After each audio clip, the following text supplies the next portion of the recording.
ढोलकपुर नाम का एक छोटा सा गांव था जिसमें राधा अपने पति और बच्चों के साथ रहती थी। उसके पास कुछ नहीं था, बस एक गाय थी जिसका दूध बेचकर वह अपना घर चलाती थी।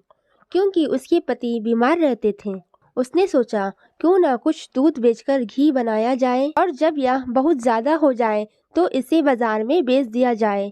उसने सोच लिया और काम करना शुरू कर दिया और देखते ही देखते उसका घड़ा घी से भर गया। अब बोली कि मैं इसको बाजार में जाकर बेचूंगी और अपनी जरूरत के कुछ सामान ले लूंगी। बाजार उसके घर से काफी दूर था। अगले दिन सुबह राधा सब काम करके घी को लेकर बाजार जाने लगी।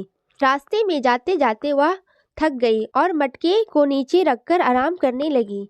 उतनी देर में उसको नींद आ गई और वह सोई हुई थी। दूसरी औरत ने वहां आई और चुपके से उसके घड़े को उठा लिया और चलने लगी।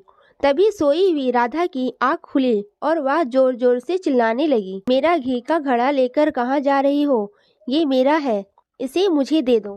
दोनों औरतें झगड़ने लगी और लड़ते लड़ते राजा की कोर्ट में जा पहुंची।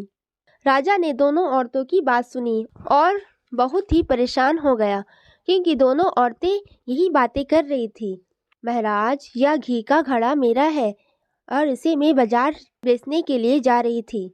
रास्ते में जब मैं थककर आराम कर रही थी तब मेरी आंख लग गई और यह औरत उसी समय वहां आई और मेरे घी के घड़े उठाकर चल गई। दूसरी औरत ने कहा, नहीं नहीं महाराज, ये औरत झूठ बोल रही है, ये घड़ा मेरा है, मैं इसे बेचने जा रही थी। राजा ने अपना दिमाग लगाया और बोला, मेरे सोने की अंगूठी गिर गई है, जो पहले इस अंगूठी को निकाल कर लाएगा या घी का घड़ा उसका होगा। फिर क्या था, दोनों औरतें अंगूठी को निकालने में लग गई। कुछ देर के बाद नहीं मिली तो राजा ने बोला, बाहर आ जाओ। फिर दोनों को हाथ पैर धुलने के लिए पानी दिया। इतने कम पानी में ही अपना सब कुछ कर लिया।